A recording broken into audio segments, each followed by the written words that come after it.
We got Davion in the chat. Good to see you, good brother. He says, "What's up, THH fam? We have got to talk about that Tiffany and Charlotte segment that went left really quickly." LOL. Okay, so I must. That's one thing I need to go back and watch. Okay, got Well, it. that's an understatement. That's a real All right, let me try to go understatement. find Now, it oh, now. Let wait, me see. Hold on. Let me try to prep myself really quickly. Yeah, I literally sent it to my missus, Can you and send it to she me, said please? Send it to me, she please. said it was, she even said I will read it what she told me. I sent it to her.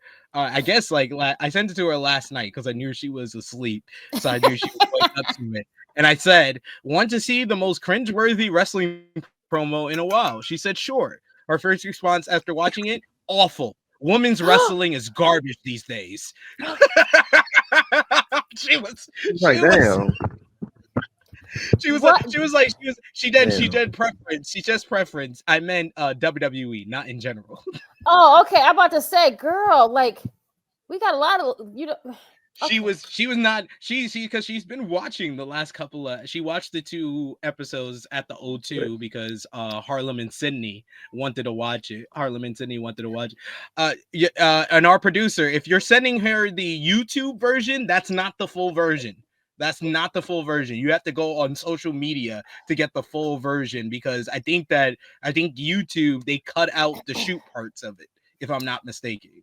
So I I don't gotta go know if on you're like sending her. IG or Yeah, I something think like that. No, they I'm did. not sure. They did. All the personal shots they removed it. So you're gonna get like a full edited video. So you're not gonna see the whole thing on the WWE one. You legit got to go on X. And I know somebody I did sent post the full segment on X. Yeah. I sent it to our WhatsApp chat. I sent it to a WhatsApp chat. Yeah, I'm not. Yeah, You I think awesome. even on the WWE account and WWE on USA, I don't know if they put the full version of it. They may have cut it off at a certain point. If it's not the full 7 minute segment, then yeah, that's probably them editing it out because I know on a bunch of their social accounts they've edited out the personal shots that were taken in this program. Power Driver Finisher says Power Driver Finisher is basically Romeo's burner account at this point. He says, loving these Charlotte promos. And hey, yeah, it's a terrible ass promo. Okay, he's not Romeo's burner account. He's probably Romeo without the four locos responding, saying, yeah, hey, yeah, it's a terrible ass promo because they're all firing from the hip, but I think it's 100% learning experience. Isn't it necessary? No, but I think if Tiffy can No, overcome, she's no, good in my opinion. no. Stop that bullshit. Like I'm not going for that. Like I'm really not going for that. Like honestly, yeah, last night was just fucking awful. It was fucking awful. And to try to say like, oh, it was probably bad because they were shooting. No, because there's so many times that we've seen shoot promos and they were not yesterday bad. Like let's cut that out because it's to a point. It's like Charlotte should fucking know better at the end of the day. And now, if you were not a wrestling fan and you was to watch the promo, you would not even realize like, oh, wait, who's the 15-year veteran in this? That's how bad it was.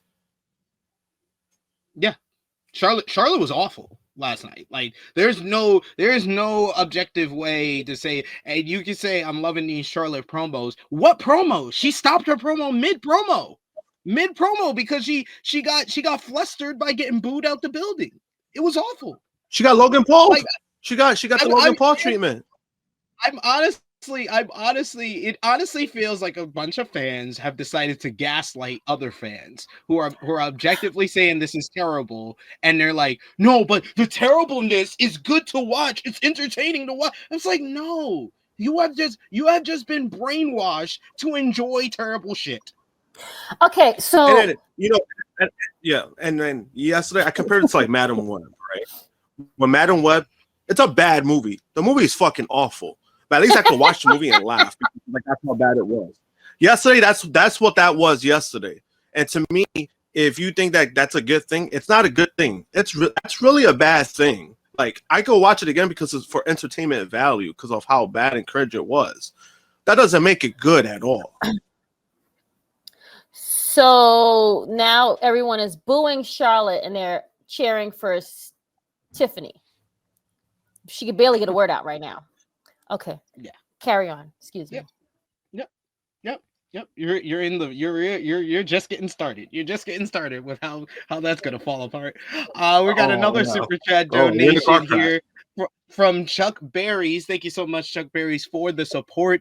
He says, "Good morning, THH fam. So Ray has finally arrived in WWE, but even his arrival can't fix the debacle that is the two dumb blondes, SMH. And I ask you, who besides maybe Romeo is climbing into Charlotte's DMs? LOL. I just say, dude, I literally messaged the True Hill Heat chat and Jimmy Macaram when Charlotte came out, and I was like, what the fuck is she wearing? And I'm not one to judge anybody's fit. I don't have good fashion sense at all, but I know bad fashion. Like I was just like, I was so like, what is going on? What are we doing? Cyclops is better than Wolverine, says it's a day later and I'm still uncomfortable about that Charlotte Tiffany segment. Oh man. We got Chillin' with Chase. He says my girlfriend hated Charlotte Tiffany segment. Mine too. Okay. Oh. Wait, hold on. Go ahead, Krssi.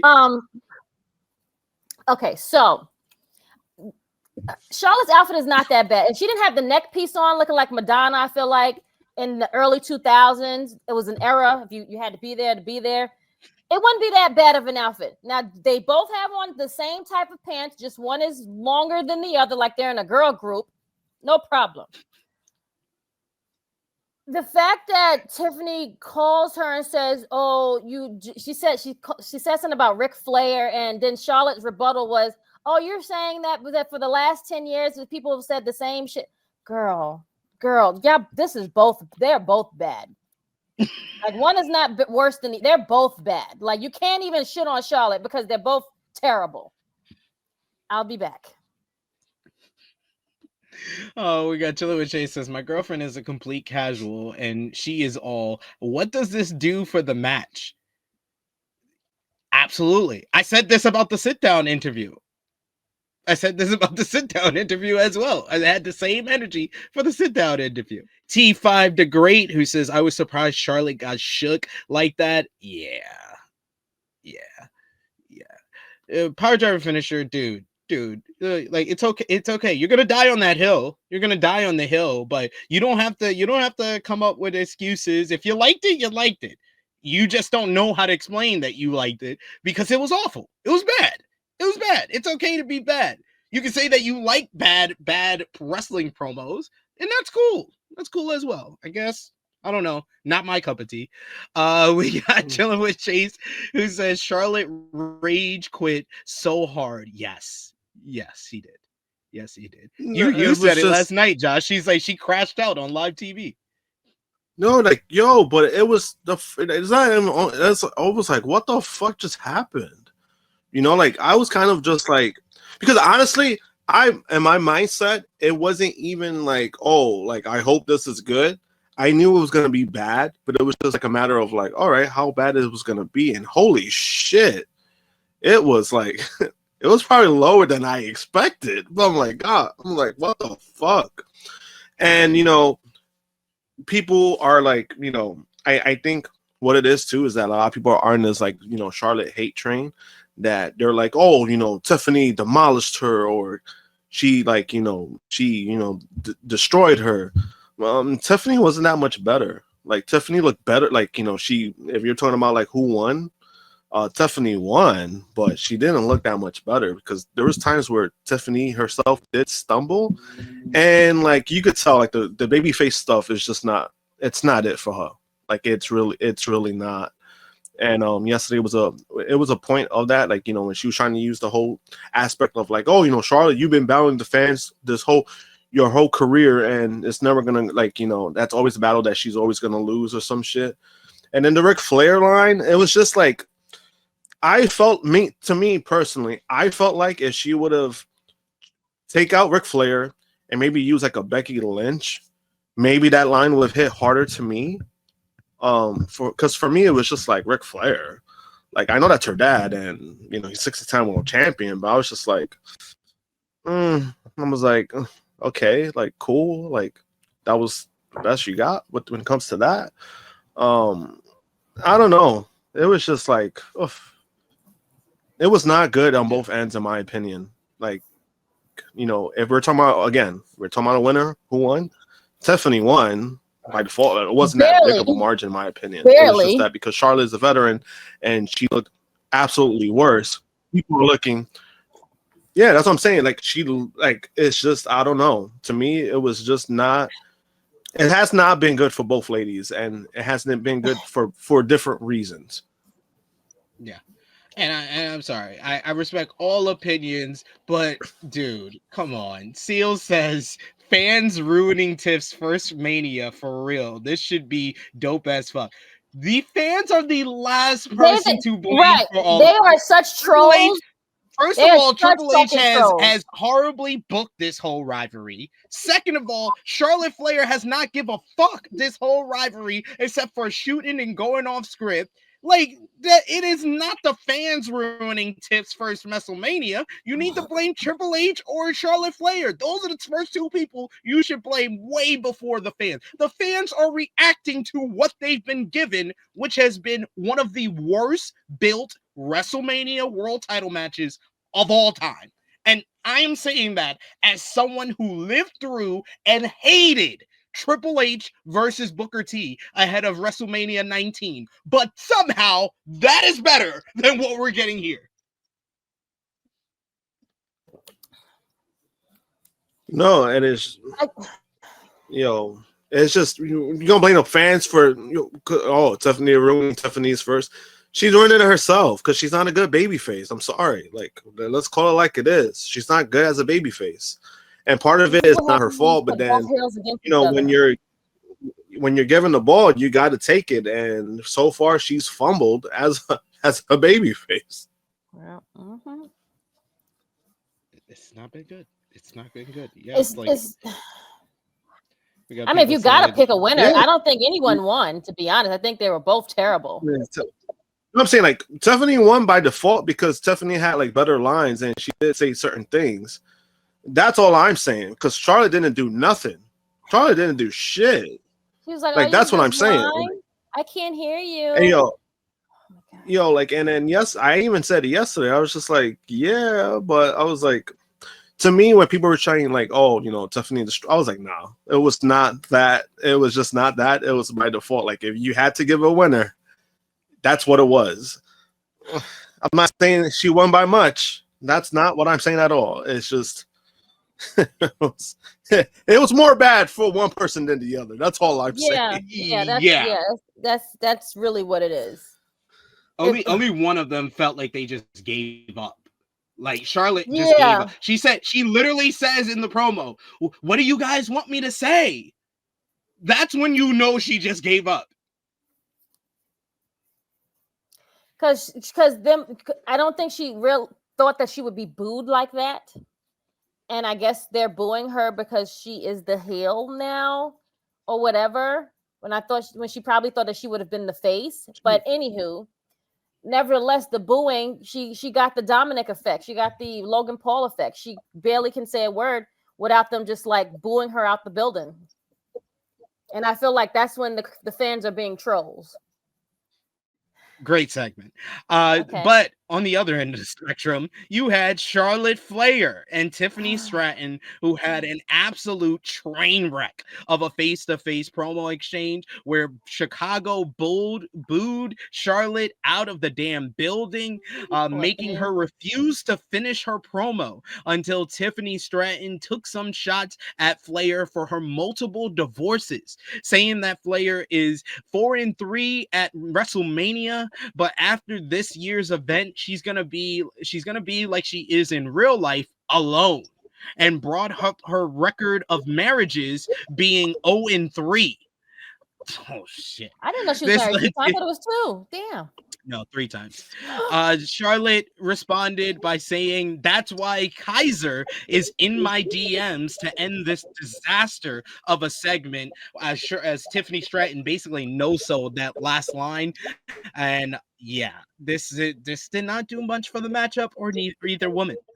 Krssi Love, you have now watched the whole Charlotte Flair Tiffany Stratton promo. Your overall thoughts on that train wreck? Train wreck. Boo, tomato, tomato, as the Isaiah would say. It was bad. It was really bad. I really feel bad for actually both women because they don't deserve this, to be honest. But I have to blame like poor booking. They didn't have a plan for Charlotte when she came back, and it just shows from the beginning, and it shows till now, and it's really sad. I don't have confidence that she should win at Mania.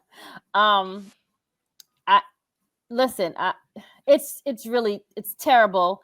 I feel bad for her career wise and personal wise. Like, it's really sad. And my God, those things Tiffany said to her, I was like, damn. I mean, the worst thing is bringing in real life shit, and she brought in every real life thing that she could imagine. So that's when she said the Kaiser line. Tiffany was like, "Okay, yeah, bitch," like, and walked away. She did the Samoa Joe walk away spot to her, basically. Yeah, she just came out and yeah, she just got out the ring and just left and just kept pushing. I was like, oh, poor Charlotte. It's very cringy. It was really cringy to hear and watch.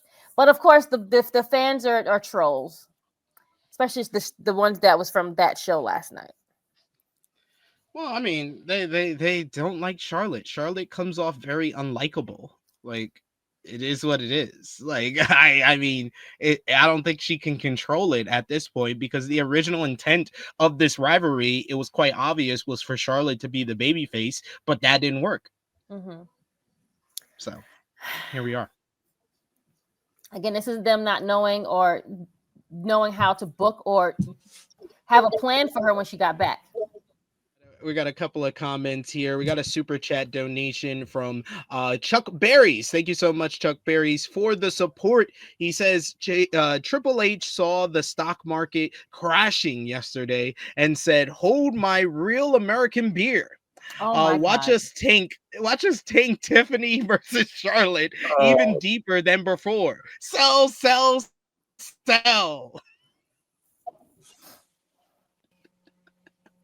That's a great comment. Damn. Great super chat donation. Thank you so much, Chuck Berry. Yeah, it was oh my God. It's so unwatchable. This is like one of the most unwatchable feuds I think I've ever seen going into a world title match at WrestleMania. It's so bad. It's so bad. This is a real good WrestleMania, guys. 41. One for the books. I think it's Vegas. Vegas didn't put a hex on them. It's probably not as weird and not as much of a train wreck as the whole situation with Tiffany Stratton and Charlotte Flair. Last week's episode of Friday Night SmackDown featured a promo segment between Charlotte Flair and Tiffany Stratton that allegedly went off the rails. Stratton made a reference to Flair being 0-3 in marriages, which was later deleted on all of their social platforms and YouTube.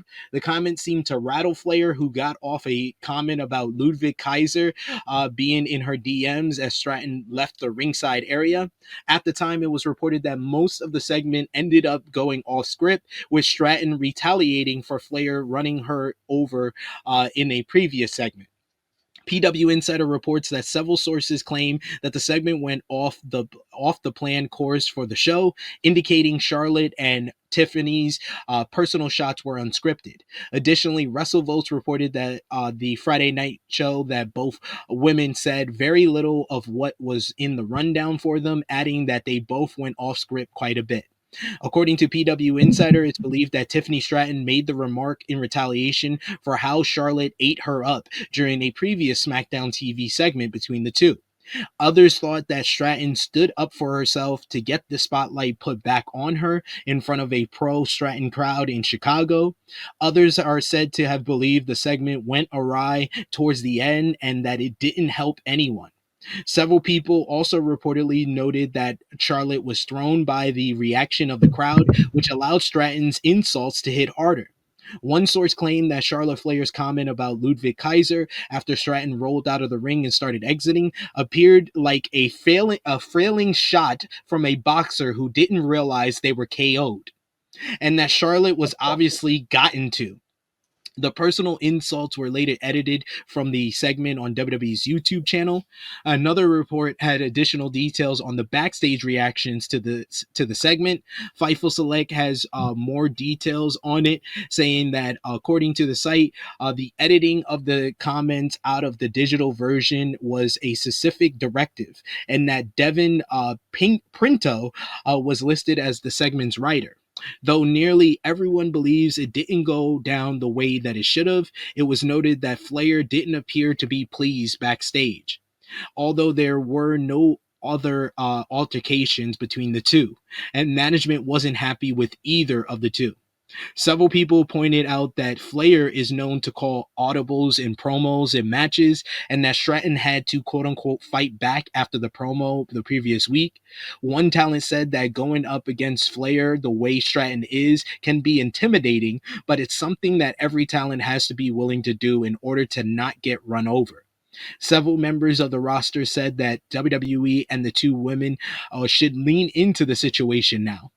At least one source near Stratton said that Flair went off script first and that Stratton was fighting back, claiming that Stratton was trying to avoid escalating the situation when she left the ring after referencing Flair's divorce. Fightful Select reports that it hasn't altered WWE's planned course of action.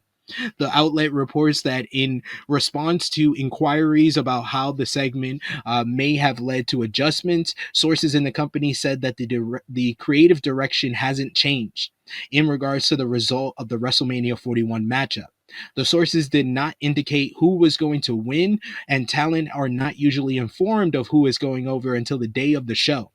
The report added that there isn't a heavy amount of concern that things will get out of hand between the two once they face off, with the match expected to be part of night one of WrestleMania, which was confirmed on SmackDown last night.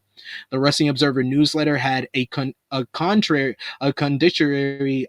report saying that, noting that most, if not all of the segment actually did happen as it was written.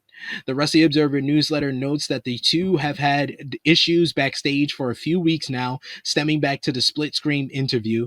It was believed that Flair steamrolled Stratton in that and made her look bad. This segment was written with the idea that Stratton would be getting payback. Most of her lines, including the one about Flair being a failed volleyball player drinking in her daddy's basement, and no matter how many titles she wins, she'll never be Ric Flair and never win over the fans, or in the script. The volleyball line in particular is one that Stratton wouldn't have come up with on her own, as she wouldn't know what Flair was doing at 25. It was written to appear like it was a shoot, and sources say the entire segment went as planned even after there were reports of it going off script early. Other sources, however, suggest that there is heat on both women, especially Flair. Flair seemed to get thrown off by the Chicago crowd booing her so much, and Flair mocked Stratton's voice, which wasn't scripted, and that's when Stratton basically changed the course and went off script as well.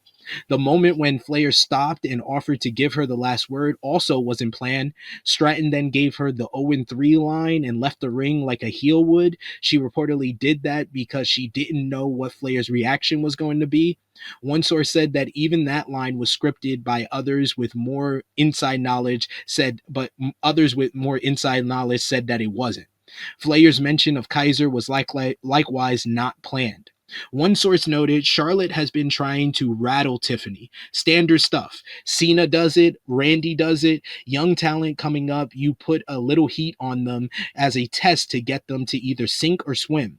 Well, Charlotte has fucked this whole program by not adjusting. Friday night, she got stuck, and that Chicago crowd ate her up because they can see she's doing more than business. She's trying to embarrass Tiffany. Another source added, once Charlotte let the fans get to her, that's where it all fell apart. She gave up and said the line, Tiffany, you can have the last word, because she was done with the fans at that point. The 3 minutes prior to that was scripted. The 25-year-old drinker was scripted. The 4-3 Mania record line was scripted. Tiff stumbled over a word, and that's when Charlotte took a personal shot at Tiffany's voice. That was a shoot. 16 more days being called a Nepo baby was also scripted. Charlotte screaming Nepo Queen was not scripted. Most of the sources agreed that Flair is getting most of the blame for the segment falling apart the way that it did. However, sources noted that both women had their own part in it, and one veteran suggests that before it was limited story with a weak build, and now was very substantial. So my question to you, will start with Josh here. Do you think that this train wreck of a promo last week has helped the Tiffany and Charlotte build to WrestleMania? And how do you think this whole match will go down at WrestleMania? Will they stay on script, or will that also go off script? It hasn't helped at all. not one bit. To me, it kind of just went left for me the moment that they thought Charlotte was going to be a babyface, and then the fan perception wasn't what it was. To me, that's where things kind of just like went off a cliff when it comes to those two ladies working together and the build-up. As far as the match goes, I mean, I would hope so. I mean, I've seen incidents where Charlotte would go into business for herself, and then when it comes to the match, she goes by the book with the match. Perfect example, Becky Lynch. She had that moment with the belts, and then when they actually work together, have a match, end up being a great match. And I hope it's the same way. I'm gonna give them benefit of the doubt and say, like, I don't think they go off script during the match, but if shit goes left, I think we're at a point where Tiffany has shown she's gonna fight back. As you know, as we've seen with the promos and stuff, apparently Charlotte went off script first, so Tiffany follows suit. Um, People are blaming Charlotte for it. I put more of the blame on Charlotte because it's just she's a veteran. She should know better at this point. Yeah. Some of the stuff that she did was just not only unprofessional, but then it's like, that crowd ate you the fuck up. The moment that you gave them that crowd an out, they fucking shitted on you. Yeah. Like, that's what it was. And that was her fault. Like, that was on her because the moment, again, you paused, people started booing you, that's where shit just went left. I'm not saying that Tiffany was right for like the 0-3 line. Like, I think it's fucked up. Nobody, it's fucked up at the same time. Charlotte fucked around and found out. Yeah. She's addressed it on the Babyface podcast. Says that she felt like Charlotte wasn't Tiffany, talking about Tiffany. She just thought that Charlotte didn't expect her to clap back, but she's going to be ready to fight back if she wants to take it there. So she took it there, and Tiffany answered back in kind. And Charlotte wasn't ready for that crowd reaction, and she sure wasn't ready for Tiffany to bite her the way that she did. Got no one to blame but yourself. JJ, what do you think about the fallout from the segment last week? And we weren't here with us last week. We touched on it a little bit on Rated Raw Review, but your overall thoughts on that train wreck segment from last Friday? As unintentional as everything seems to be, this has actually helped this match immensely because we have not talked about this much, period. Like, this match is now just as talked about as the other women's match, and it's getting attention, whether it's the poorest of attention or attention, but it is getting a lot of attention now. So in a nutshell, it's helping it. Now, Charlotte, people in general, needs to stop being so goddamn sensitive when it comes to people talking about people's lives, because Charlotte Flair is no stranger to calling people peasants, peons, and all of this other shit. And when people decide to fire back at her, now it's, oh, we shouldn't have went that far. Get the fuck out of here. Like, get the fuck out of here. Like, and you know how this is where the disrespect started. Is when they had the sit down interview on SmackDown a few weeks back, and Charlotte went and let Tiffany speak. Yeah. And it's like, all right, bitch, when I get to speak, I'm gonna shoot your ass. I'm gonna get Like, mine. And it's like, yo, she took disrespect to disrespectful levels. And as a professional, you need to let your opponent speak back when it's a one-on-one interview. And every single fucking time that Tiffany attempted to speak, Charlotte spoke over her. That's not what you do during interviews. And Charlotte, out of all people, as Josh said, knows better than that. Knows better than that. And it's like, no, all of a sudden, you're learning how to now operate in an interview segment. Like, if this was somebody other than Tiffany, you would have let the other woman speak. But now this is a young lion, and now you're kind of, I don't know if you're worried about her or whatever the case may be, or you dealing with your own insecurities. You try to overshadow Tiffany. And yeah, Tiffany did get a little flustered because it's like, yo, what the fuck? Like, we're supposed to have a back and forth segment, and you just took the shit all the way over.